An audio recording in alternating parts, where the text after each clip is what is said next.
It got a little close for comfort. The Knicks almost blew a big lead, but Jalen Brunson comes through with 12 of the Knicks' last 14 points to close out the game against the Sixers. We're going to talk about that and much more right now on Locked On Knicks.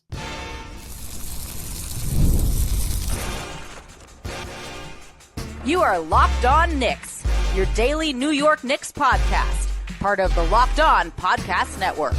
Your team every day.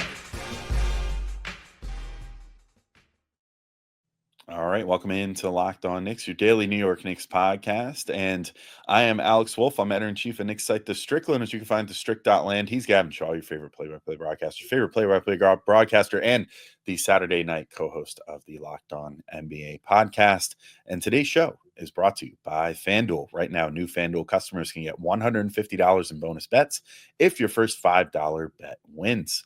And thank you all for making Locked On Knicks first listen today and every day, whether you're checking us out on your favorite podcast platform or taking in sights and sounds on YouTube. We appreciate you making us part of your daily routine.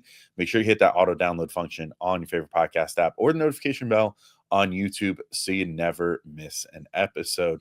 And on today's episode, we'll be talking about a lot of different things related to this Knicks win, a little close for comfort, 110-105 to the Sixers. Jalen Brunson comes through with 12 of the Knicks' last 14 points. Huge, just big cojones performance for him to end this one, pulling right up in Tyrese Maxey's eye to win things. We're going to talk about the Knicks almost blowing it, though. What went wrong there? Maybe some good things that we saw throughout the game, and then the bad things that we saw that led to them almost blowing it. And then Mikal Bridges really got off to a hot start in this one, finishes with 28, but had 19 in the first quarter, and a kind of weird post-game interview and mid-game interview. Just seemed very uninterested with speaking to the media in this one, which, hey, whatever it takes, we'll deal with that. But if today's podcast discussion doesn't end up being enough for you, just wanted to also remind you that your favorite podcast now has a newsletter introducing the Locked On Knicks Daily newsletter. One stop for ultimate team and league coverage delivered right to your inbox. Sign up for free now at lockedondaily.com. That's lockedondaily.com, and start your day with the all-new free Locked On Knicks newsletter. All right, Gavin, let's get into this 110-105 win for the Knicks. So, as mentioned, Jalen Brunson, I think that's where we got to start, right? The Knicks have I think it was up to a 19-point lead at one point, blow it, end up going down to the Sixers. You don't love that. And then Jalen Brunson just fully takes over down the stretch of this game. 12 of the final 14 points for the Knicks. The most memorable one coming when the Knicks were down 2, I believe, at that particular moment. Marches down the floor, waves off everybody, says, "Give me Maxey one-on-one," goes one-on-one with him and just hits a three right in his eye. Barely any hesitation. Didn't even really put like a crazy move on him or anything. Just kind of dribble, and then was like, okay, now it's time. And then shot it, makes it. Of course he does. He's Jalen Brunson. This is what he does.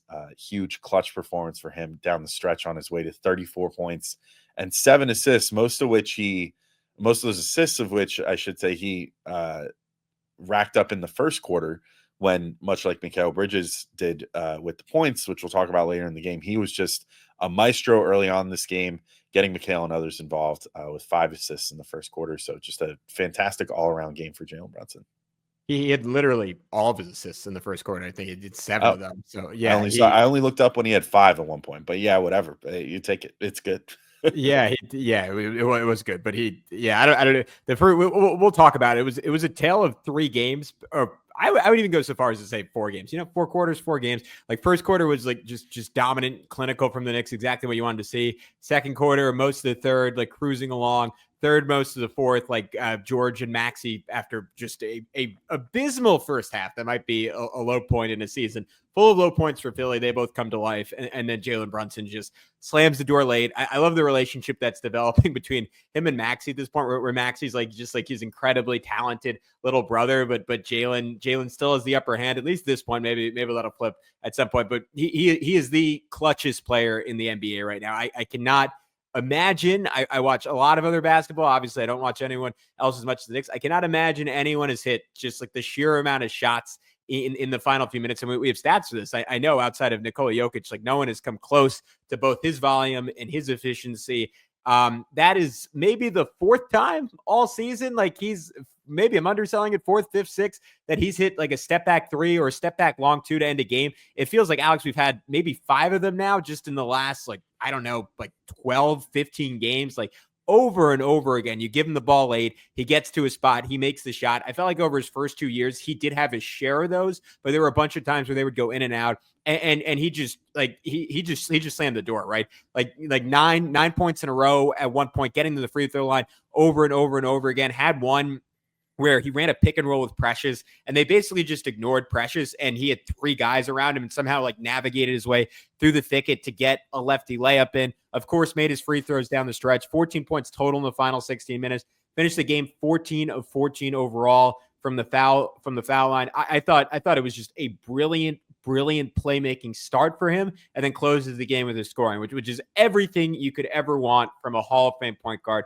which Jalen Brunson will be. This is a game the Knicks very could have easily lost, and if they lost, you would have said, hey, they deserved it. They played with their food, but it's happened so many times this season where the Knicks have done that, and they've won anyways because they have Jalen Brunson and the other team doesn't. Yeah, I'll say I have my stat correction: 15 of 16 from the free throw line. Oh, there you go. Not quite started perfect. 14 to 4. There you go. But he also started with 5 assists, so we're set. Yeah. So we're on top of it today. We're on top of it. But this is why we have co-hosts, right? It's so that the other one can fact check while the other one's talking. It's a puzzle. Yeah. At any rate, yeah, I'm with you. I mean, it was a show of Jalen Brunson in his purest form, right down the stretch. It's just this guy. There's no like doubting him, especially once it hits this point of the season. It seems like we've kind of hit that point where I think someone had one of those graphics, like the ones that it's usually for like football, where it's like, the beginning of the game, and it's like a little brackets, and it's like, like, oh, this is great, and then like, oh my god, I hate my life for like 85% of it, and then like the final little part is like, yeah, oh my god, I love this team so much. Yeah. And there was one that someone put out with Brunson recently where it like showed like the entirety of the NBA schedule, like on a little, graphic somehow. And it was like, the first like part of the season, it was like, oh, Brunson's pretty good. And then there's like a middle part where it's like, did Brunson forget how to play basketball? And then at a certain point around like February, you just go, this is the greatest basketball player to ever live. Like from like February all the way through the end of the season. This is just, it's the Jalen Brunson experience. Like he starts off strong, pretty strong, and then he'll have a little slump in the middle of the season, and then he just catches absolute fire down the stretch and wins you a lot of games. And this is probably why, I mean, I referenced it the other week when we were trying to predict like the record the rest of the way out, making bold predictions and whatever. But like probably a big part of the reason why the Knicks have very consistently won like 64% of their games after the All-Star break every single year is, no matter what their record was prior to it, is that, you have this guy on your team that can just make these clutch shots when you need them. And, I think that this game was just another show of it. I mean, that it just goes to show like the kind of run that he's on right now too. Sometimes, and, maybe even earlier this season, I would have seen this happening, the Knicks blowing this lead and whatever, and been like, oh man, like, this is going to be a really tough loss when this doesn't work out. Like it's just, they're letting it go. They're letting go of the rope too early, and now they're going to get burned for it, whatever. And yet down the stretch of this one, I was just kind of like, yeah, let's see how this plays out. Like, I bet Brunson will do it. It's like you're kind of hitting that point where you don't want to get too reliant on the fact that this guy can just score on anybody anytime he wants to.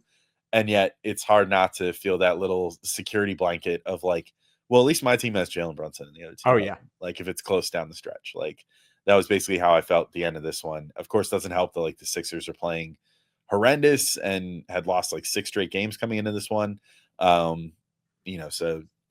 But clearly, Paul George is a little more motivated now. He announced earlier today that he's taking a step back from podcasting to focus on his basketball career. Can I ask you something? Did you think that was Centel when you first read it? Because I 100% thought that was Centel. I was like, this is really good because it's within the realm of something that could happen. But obviously this is fake. And then I looked and I saw Centel got banned today. R.I.P. Centel. And I was like, oh no, this is real. He said this once they're 20 games under 500. Joel Embiid is like his knee is in a coma.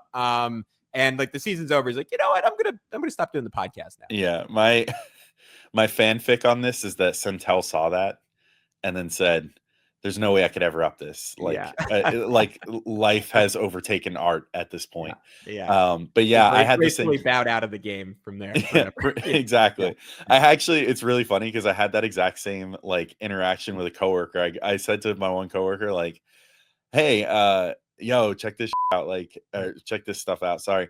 Paul George just said that he's gonna stop focusing on podcasting and instead focus on playing basketball instead. And they were like, that's Centel, right? And I was like, I don't think I just got Centel. It was from a reliable like source that sends like updates my one app. And then I looked it up. I'm like, no, there's literally a video clip. Like, this is for real. Somehow there was a stat out there that he like made field goals and hours podcasted. It's like 230 to 150. Like it's way too close. It's way too close. He had like demonstrably more podcast clips put out than field goals made this year at one point, and it's crazy. Anyway, that was a fun little aside. But at any rate, thank goodness the Knicks have Jalen Brunson and not Paul George, I guess is the moral of the story. But let's talk a little bit about what went wrong in the next segment. Things did kind of come unraveled for the Knicks a little bit down the stretch of this one. You referenced it already, and we've talked about it a bunch, but I think that they started playing prevent offense a little too early in this one. And then, of course, not keeping up with things on the in transition and on defense down the stretch. So luckily got bailed out by Jalen Brunson, but everything wasn't all sunshine and buttercups. So we'll talk about that in just a moment. But first, I want to tell you about our good friends over at FanDuel Sportsbook. When the game tips off, the NBA action is just getting started, and there's no better place to get in on it than FanDuel, America's #1 sportsbook. With FanDuel, you can place live bets throughout the game, so even if you miss the opening tip-off or want to bet on a fourth quarter comeback, you can stay in the action. If you're looking for a bigger payout, you can even combine your live bets into a same-game parlay. I love using FanDuel's live betting feature because it keeps every moment of the game exciting. Whether I'm backing my team for a late game rally, I had to do that tonight, or picking a player to hit a clutch three, I pick Jalen Brunson for that every night. I never feel like I missed my chance. Plus, the app is easy to use, and when you win, you get paid instantly. Right now, new FanDuel customers can get $150 in bonus bets if your first $5 bet wins. Just visit FanDuel.com to join today. That's FanDuel.com for your shot at $150 in bonus bets. Make every moment more with FanDuel, the official sports betting partner of the NBA. All right, what's up, guys? We're back on Locked On Knicks. Before we get into the bad stuff, I just wanted to put a bow on at least Jalen Brunson's scoring, because I think what we'll talk about is playmaking in conjunction with Mikal Bridges, because they were sort of one and the same.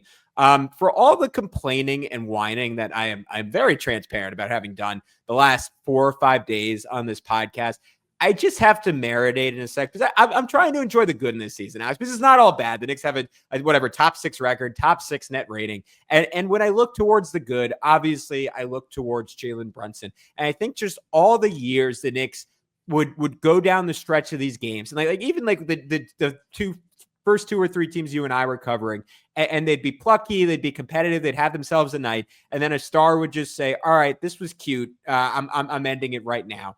And I know we've said this before. I know we've said it a bunch, but to have that in Jalen Brunson, and I think you hit kind of the key point here, like just that confidence with 4 minutes left that this is all going to crap. This isn't a night like I don't even know about deserve to win, but like the Knicks, like we're certainly playing bad enough to lose. Like you could phrase it that way. And you have this guy to just yank you out of the abyss and say, nah, it's not even going to be interesting the last 20 seconds. That's how good I'm about to be. And Brunson's done that over and over again this year. So shout out to Jalen Brunson forever and always. Now we can talk about the bad a little bit.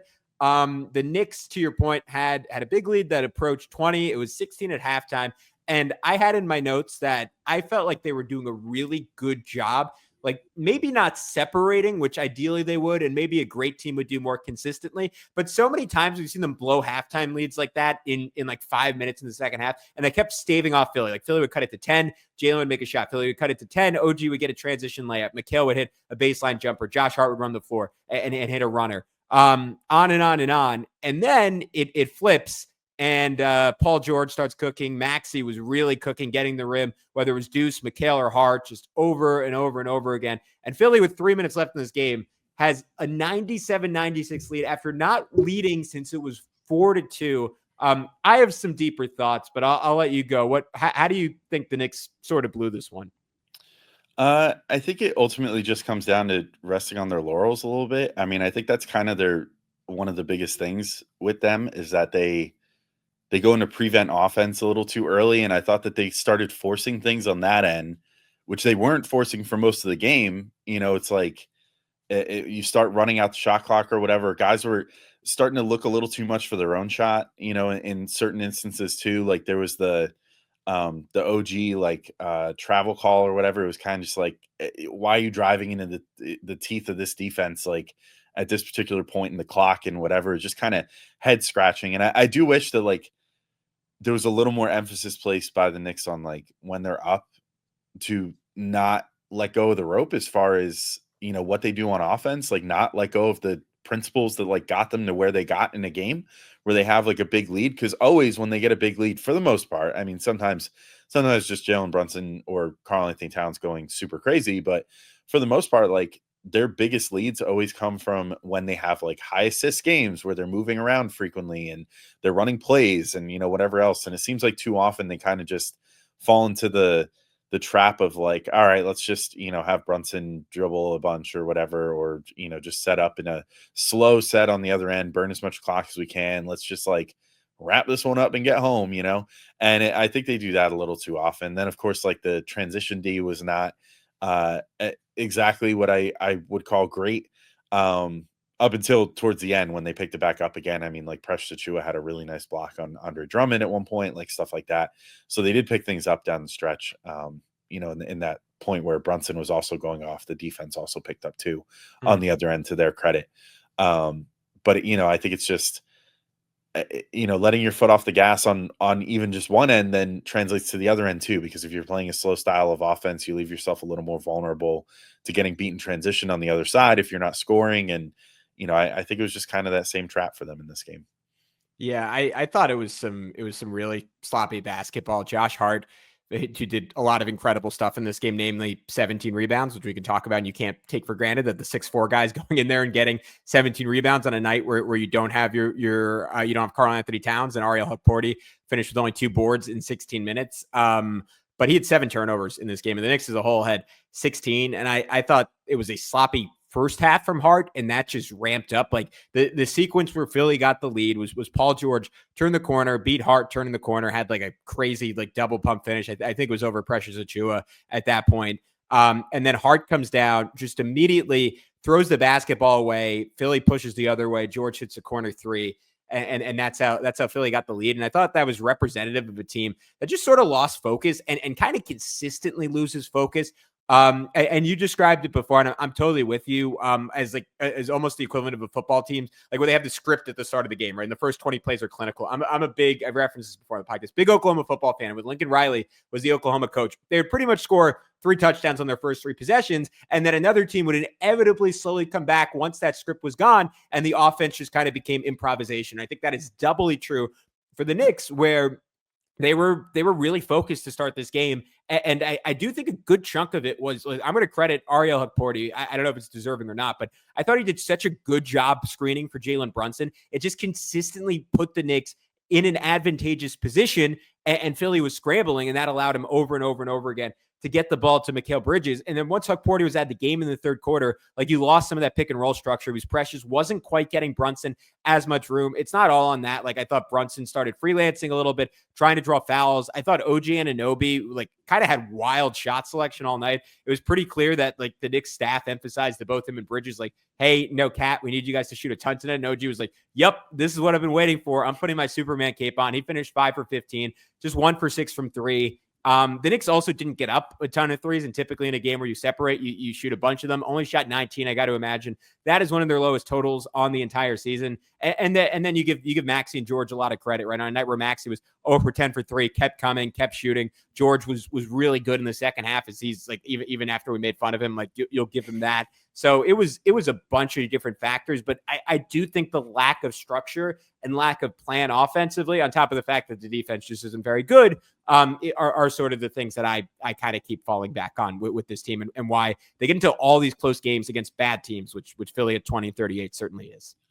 Yeah, and I think there's also just something to be said for like it's sort of a tough matchup for, even with even with like the Sixers not having, Joel Embiid, obviously, like kind of a tough matchup. Like Andre Drummond, I know he's kind of polarizing, but tough matchup to throw out there for Hukporti, who's like young and raw as a player, and then Precious Achiuwa, who's like a little undersized. I thought that he kind of had his moments of, and he didn't make a huge impact. You know what I mean? It was like, what he ended with 7 points, 9 boards, 5 assists. But I mean, there were a couple times where you could tell that he was a little much for those guys to be dealing with, like just little things like that. There's like things that add up in a game like this. Though I think Hukporti had a pretty fantastic game, all things considered. I'm really liking what I'm seeing out of him.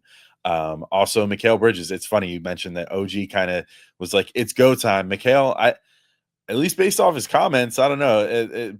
During the game and after the game, seemed almost like the reluctant hero of this game. So let's take our second break. We'll come back in and we'll talk about Mikal Bridges and the night that he had, especially that dynamite first quarter that he came out with in conjunction with Jalen Brunson's really good passing. But first, we're going to let you know about our friends over at Robinhood Gold. And with Robinhood Gold, you can now enjoy the VIP treatment, receiving a 3% IRA match on retirement contributions. The privileges, the very privileged, are no longer exclusive with Robinhood Gold. Your annual IRA contributions are boosted by 3%, plus you also get 4% APY on your cash in non-retirement accounts. That's over 8 times the national savings average. The perks of the high net worth are now available for any net worth. The new gold standard is here with Robinhood Gold. To receive your 3% boost on annual IRA contributions, sign up at Robinhood.com/gold. Investing involves risk. Rate subject to change. 3% match requires Robinhood Gold at $5 a month for 1 year from first match. Must keep funds in IRA for 5 years. Go to Robinhood.com/boost. Over 8 times the national average savings account. Interest rate claim is based on data from the FDIC as of November 18, 2024. Robinhood Financial LLC, member SIPC. Gold membership is offered by Robinhood Gold LLC. All right, we're back in, Gavin, to keep talking through this 110-105 win over the Sixers for the Knicks. Mikal Bridges, we mentioned, 28 points, 3 assists, 2 steals, a block, 12 of 18 shooting, 3 of 5 from 3. Of course, most of this came in the first quarter, where he had 19 points, almost outscored the Sixers by himself. I feel like there's always still something a little personal about Mikal versus the Sixers after his hometown, or at least like college. No, he's fully hometown. His mom worked for the team. Worked for the Sixers, yeah. After they drafted him, made it seem like he was all good, and then traded him for, oh my goodness, who was it? It was Zaire Smith. Zaire Smith, that's right, yes. Yeah, so anyway, he went crazy. 8 of 10 overall in the first quarter, 2 of 3 from 3 for 19 points. Just a crazy scoring display from him to start this game off. You mentioned it earlier. I think a lot of it, you got to kind of look Jalen Brunson's direction too. It seemed like there was a big emphasis from Brunson to get Bridges involved. And, to Bridges' credit, he was making really good cuts. He was locating well to the corners for threes, which Brunson was more than happy to feed him during that really good first quarter. I mean, it was about as active early in a game as we've seen Mikal look lately. I mean, there was like, obviously, I kind of ripped on it after the Celtics game, but like there was this like effort in the last game to like start having Mikal just like initiate offense or whatever. And I don't think that's really the best thing for him to do, especially against really good teams. At least try that out against a bad team first before you just throw that out against the Celtics or whatever. But in this one, they focused a little less on that. It seemed like, and more on just getting him back to his bread and butter, which is like really good cuts. He finished well around the rim, which has been not something we can count on every single game this year. Like he has not gotten to the rim a ton this season. And, so he was more than willing to do that. And then just letting him connect on threes from his favorite spots. I thought it was just like the perfect strategy to get this guy going. And I don't know, it's kind of weird. It almost feels a little bittersweet because he seems sort of standoffish after the game. Like I was hoping that he would be happy about kind of, getting back on the horse, so to speak, but he seemed more annoyed than anything, like talking to Alan Hahn. And he's normally, I mean, he was still a professional, but I mean, he got asked as like a final question by Hahn, like, hey, this game, you had a real like bounce back here, like blah, blah, blah. Like you did a really good job. Like what went into it? And he was just like, I just played really hard and then just left. And that's it. It was like, I don't know, a little hard to get a read on this guy. He's an interesting cat, but at any rate, I thought it was a really good game for him, regardless of post-game comments, and hopefully nothing to read into with those comments as far as him not being happy or something, because this is the best he's looked on the court in probably a month. Yeah, first of all, I'll start on that, and then we can get into the basketball.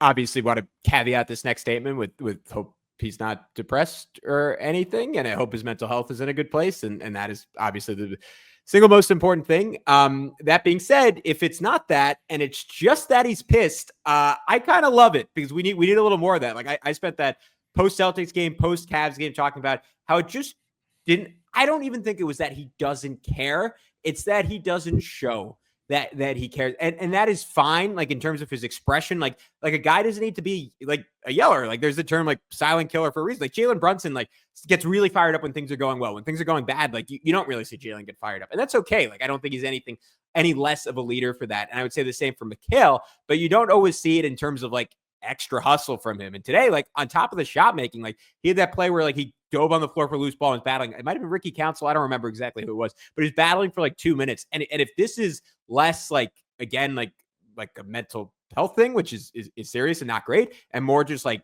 nah, I'm pissed. I'm focused now. Like I'm locked in. This is the me you're getting the rest of the year. Like I'm embracing that. So I guess two ways to look at it, but something to watch for sure.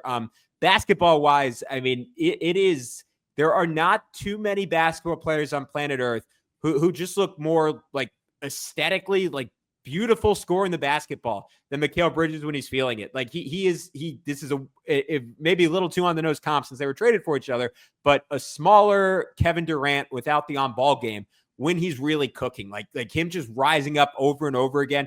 And it looks like every shot is not even touching the rim, barely like moving the net on its way through. Like it is a thing of beauty when he gets going. And I think Jalen Brunson was a big reason why. My favorite play in that sequence was when Jalen and Hukporti were running a pick and roll, and Jalen sort of waited for Maxey, who was guarding Bridges on the right wing, to just take a step in his direction. And then Brunson whipped like a no-look pass to that wing. Bridges ripped the three, and it was just great point guarding from Jalen Brunson, who I think a lot of times this year, Alex, you and I have called for him to be a little more proactive as a passer, and he did that. And then Mikal off the ball, like it feels like baseline out of bounds, sideline out of bounds, like that has easily, like the last month, been his most efficient play type. I feel like he scores every time he got it. He got a dunk off of that. He got a jumper early off of OG Anunoby, driving to the rim, started off 6 for 6.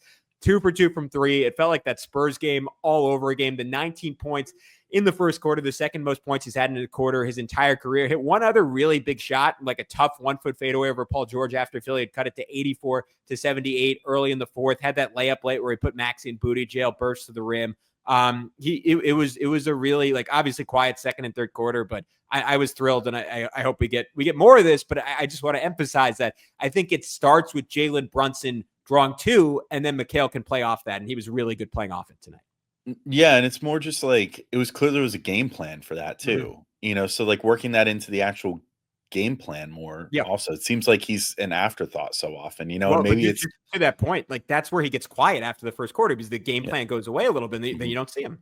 Yeah, exactly. Yeah. So, I mean, utilizing him early, I mean, if you just want to essentially, they're totally different players and how they play and how they get the points and everything else. But it used to be, I mean, we would talk about when Randall was on the team, like it would be Randall would handle the first quarter and then Brunson would handle the fourth quarter, like that was kind of like the division of labor. And obviously it's a little different with Cat now. And maybe that's ultimately, I mean, like you said, like you alluded to, it seemed like there was definitely an effort to get like Bridges and Anunoby more opportunities to like shoot the ball in this one, and to mixed results with OG, but definitely in the positive with Mikal. Maybe the solution is just, hey, how about we just do this with both Brunson and Cat, have them both kind of weaponize those doubles and whatever that they're getting early, or the extra attention they get, and start actually using this dude like the third option that we brought him here to be. Like, he might not be, to your point, to use your reference, Kevin Durant or whatever, where you can just throw it to him and tell him to figure it out. But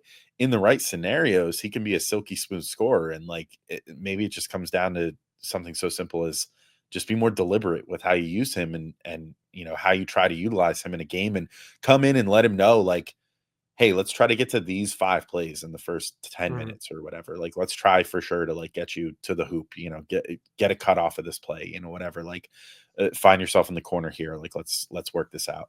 But it seemed like, again, they were much more deliberate in this game about doing that, which I really liked. I want to shout out Ariel Hukporti real quick, who I think had a really good game. Not to take like another shot from the grave, so to speak, here at Jericho Sims, but there was something just really satisfying to me about having Hukporti out there in the spot where Sims would normally be, as that like spot starter, because Tibbs just isn't fond of starting Precious as the 5 in an emergency situation. Totally fine with starting him as the 4, not at the 5. Kind of, I don't know, it's just kind of weird to me. But either way, Hukporti is then that next man up, that's got to come in for Karl Anthony Towns there. I thought he did fantastic. I mean, I think there's some stuff to learn from. Like, he had 3 turnovers, which was second on the team. And those were mostly just him being a little loose with the ball. Like, I think he's still carrying the G League mentality maybe a little bit about, ball security or whatever. But guys, they're going to come tighter around you, around a screen or, on a dribble handoff, whatever. And, if you're a little lax with that ball and you get it out there a split second too early on a quick, handoff to someone who's coming around you on a screen, like, someone's going to get their hand in there. Ran into that once or twice. Fine, whatever. But got going pretty early, and like, ironically, in sort of a similar way to how the Knicks would try to utilize Sims, much to my chagrin, a lot, which was, for whatever reason, early in the game, there would always be this push to like get Sims a lob, and it just almost never worked. Like, it was just always broken up. Like, the timing just never seemed to be right. And then they would keep trying to feed him, and it just didn't make any sense. In this one, Hukporti, almost immediately, he was Brunson's first dime in this game before he just started, hand feeding them to Mikal Bridges. But, he got to get a really nice lob early on. And I thought that kind of set the tone, like just some big dunks from him. He's a really strong finisher inside. It just, I couldn't help but think during this game, like I was watching him and like being like, man, I'm really impressed with this guy. And like, I was thinking back to what my thoughts were on him in summer league when I was like, man, I don't know about this dude. And like, for whatever reason, he looked like way smaller in summer league for some reason. Like, and now he's on the court and I'm like, this is like an enormous hulking dude that like actually moves really well. And like, it seems to have really good instincts. Like, he still needs some refinement, but I'm feeling like better and better about Hukporti being like, like a solid 10 to 15 minute a game, like bench big, if not better, if he really figures things out. But seems like the Knicks, once again, you hand Walt Perrin a second round pick, he'll find you a serviceable big man, even if the guy starts on a 2-way deal and needs a couple months to get ready or whatever. Like, Walt Perrin just knows what the heck he's doing when he's drafting big men in the second round. Yeah, the summer league, it was all Skapintsev, right? And we're like, that's the guy. That's the guy. But, where's he right now? I have no idea. I don't know. He's in Sokovia right now. But yeah, Hukporti, I'm such a fan. And you know what? Shout out Tom Thibodeau, because we ripped Tom Thibodeau a lot. One thing he does extraordinarily well, him and his staff, is develop young big men, right? Like Isaiah Hartenstein was not Isaiah Hartenstein when he got here.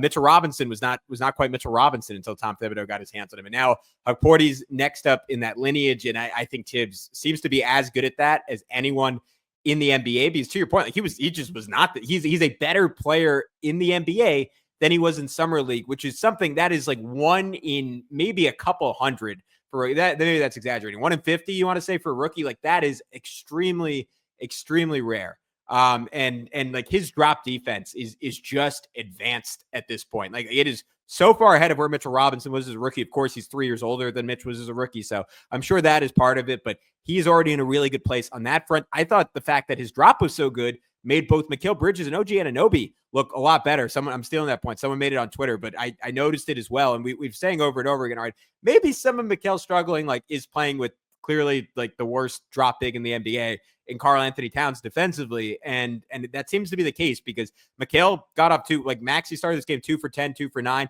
and it faltered in the second half, and those guys got going. And I think a big part of that was Hukporti was barely out there, because unfortunately, we didn't mention it yet, but he sprained his knee. So hopefully he's okay. But I thought he was great. I thought the screening was great. Got a nice dunk off that, like, classic Josh Hart, Jalen Brunson action, where they run the pick and roll. Jalen sprays it to Josh. Josh is 1 times it to the cutting big. He was great. I want to see just a ton more of this guy. Had a hook shot where like he was going to go up with two hands and then flip to the left hand, like soft touch, active, athletic. Like I just think there are a lot of ingredients here for him to be a weapon for this team going forward. And as I've said before, like it's going to take another big jump because he's still a little all over the place, but maybe one day opens up them to move Mitchell Robinson and keep him as a low price alternative. I'll say real quick on OG.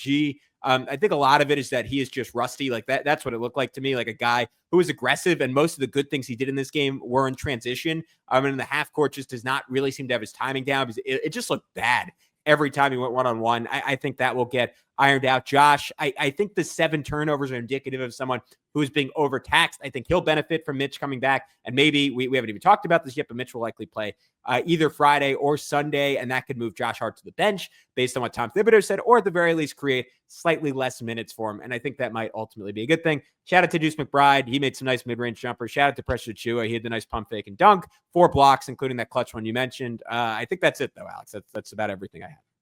Yeah, that's pretty much it for me too. I'll just say with regard to Precious and that block, I was gonna shout him out one more time for that block and then say hilarious post-game quote from him, at least to me. I found it really funny where he got asked about that block and was like, well, my first inclination was to foul Andre Drummond. and then yeah, I think it was Ian Begley tweeted that one out. He was like, yeah, my first inclination was to foul him. But then I realized I could block him, so I blocked him. I'm like, that's awesome. Good situational awareness, honestly. Great. But yeah, he had a pretty solid game, especially closing down the stretch. I think at least once everybody locked in around Jalen Brunson, I think that he had probably as good of a close to the game as anybody, maybe the second only to Brunson, just thanks to those plays on defense. And yeah, I think I'm pretty much with you. That's about all I had on this one. As you mentioned, though, Mitchell Robinson fully went through practice. Looks like he's going to be back soon. Tibbs is saying all the right things. Also, yeah, we haven't really talked about it together, but he did maybe another show worth looking at some point, although we might just have a game to talk about before then. But saying we've been without our starting center, so going to be interesting to see. I would assume that Mitch does not start from minute 1, but I suppose we'll see. Tibbs, it would not surprise me if he just threw him out there to start anyway, and then still just played Precious more minutes for the first couple games or something. But that's something for a couple days from now. For now, let's just relish this win against the Sixers. Till next time, thank you all for listening, and we'll talk to you soon. Peace out, everybody.